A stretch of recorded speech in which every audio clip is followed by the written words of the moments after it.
విశాఖపట్నంలో ఇండస్ ఆసుపత్రిలో Paravada ఫార్మసిటీలోనే సినర్జిన్ active ingredients సంస్థలో జరిగిన ప్రమాదంలో గాయపడిన కార్మికులను పరామర్శించిన అనంతరం మీడియాతో మాట్లాడిన అనకాపల్లి పార్లమెంట్ సభ్యులు సీఎం రమేష్. నాకు ఉదయాన్నే దాదాపు 6 గంటలకు ఈ విషయం తెలియపరిచారు.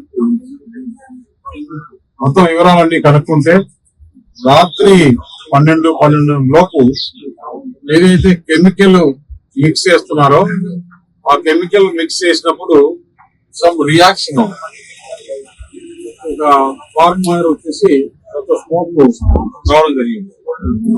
ఆ రియాక్షన్ వల్ల మాకైతే వాళ్ళకి బర్న్స్ రావడం, అంటే ఏదో వైర్ అంటే మామూలుగా మంటల మాదిరి వచ్చి కాదు.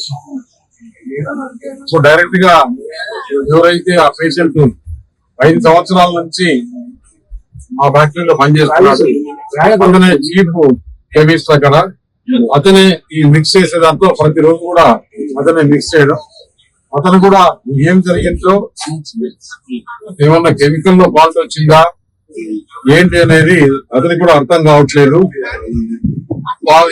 జరిగిన వెంబడే యాజమాన్యం వారు అంటే అక్కడ పనిచేసే ఆ హెడ్ వారికి తెలిసిన వెంబడే అక్కడికి వెళ్ళి రాత్రి దాదాపు 1:30కి హాస్పిటల్ కు తీసుకురావడం జరిగింది.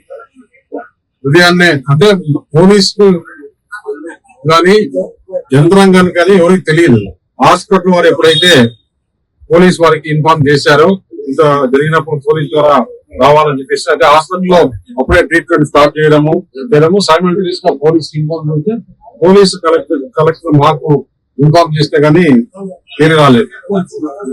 ముఖ్యమంత్రి గారు కూడా ఉదయాన్నే 6 గంటలకే ఈ విషయం తెలుసుకుని ఎస్పీకి కలెక్టర్ మా అమ్మగారిని కూడా చేయడము. ఇక్కడ హాస్పిటల్లో 4 ఉన్నారు. 4లో 3 జార్ఖండ్ వాళ్ళు, ఒకరు వచ్చేసి విజయనగరం జిల్లా అతను సీనియర్ 5 సంవత్సరాల నుంచి పనిచేస్తున్నారు. ఇంకా 3 అతను కూడా కెమికల్ ఇంజనీర్. నేను 5 సంవత్సరాల నుంచి చేస్తున్నాను సార్. మార్నింగ్ షిఫ్ట్ లో కూడా చేశాను. ఎప్పుడు కూడా ఇక్కడ జరుగుతుందని కూడా ఊహించలేదు. ఇది ఎందుకు జరిగిందో కూడా అర్థం కావట్లేదు. ఇక్కడ మాట్లాడుతున్నాను బాగా. ఇక్కడ డాక్టర్లు కూడా చెప్పాము, ఇక్కడ రిలీజ్ ఇక్కడ చూడండి, లేదు ఇంకా మెరుగైన వైద్య ఎక్కడ కావాలా, హైదరాబాద్ తీసుకోవాలా, లేకపోతే ఇక్కడ తీసుకోవాలా ఏంటి అనేది చెప్తే చూసి మిగతా సీనియర్ డాక్టర్స్ కూడా ఇప్పుడు వస్తున్నారు. వాళ్ళు చూసి ఏ విధంగా చర్యలు తీసుకోవాలో ఆ విధంగా చర్యలు చేస్తున్నారు. ఇప్పుడు ఎమ్మెల్యే గారు మేము కూడా ఆ ఫ్యాక్టరీకి వెళ్ళి ఆ ఫ్యాక్టరీ విజిట్ చేసి, ఎందుకంటే మా యజమాని కూడా మాతో టచ్ లో ఉన్నాడు, ఉదయం నుంచి మాట్లాడుతున్నాడు, సార్ హాస్పిటల్ ఏదైనా మెరుగైన వైద్యం చేస్తారు ఇక్కడ మేము కూడా వెనకాడము, ఎలా జరిగిందో మేము కూడా విచారిస్తున్నాము. 5 సంవత్సరాల నుంచి చేస్తున్నాం కానీ ఎప్పుడు కూడా ఇలాంటివి మేము ఊహించలేదు అంటారు. ఏది ఏమైనా కానీ అక్కడికి వెళ్ళి అక్కడ ఇంకా అధికారులతో కూడా మాట్లాడి దీని ఏ విధంగా ఎందుకు ఇలా జరిగింది నిన్నంతా కూడా ముఖ్యమంత్రి ఒక రోజు ఈ సేఫ్టీ పైన చూసాం. అందరూ అధికారులకు ఆదేశాలు ఇవ్వడం వెరీ చేయడం జరిగింది. ఎందుకు ఇలా జరుగుతుంది అనే దాని మీద పూర్తిగా కూడా, ఎందుకంటే నిన్న జరిగిందే పెద్ద ఘటన.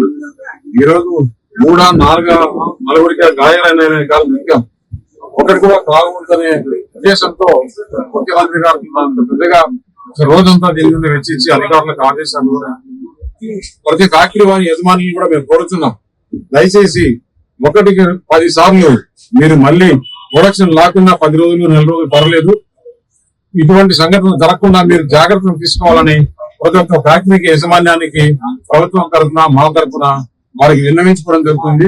ప్రజల ప్రాణాలు ముఖ్యం, ప్రజల సేఫ్టీ ముఖ్యం.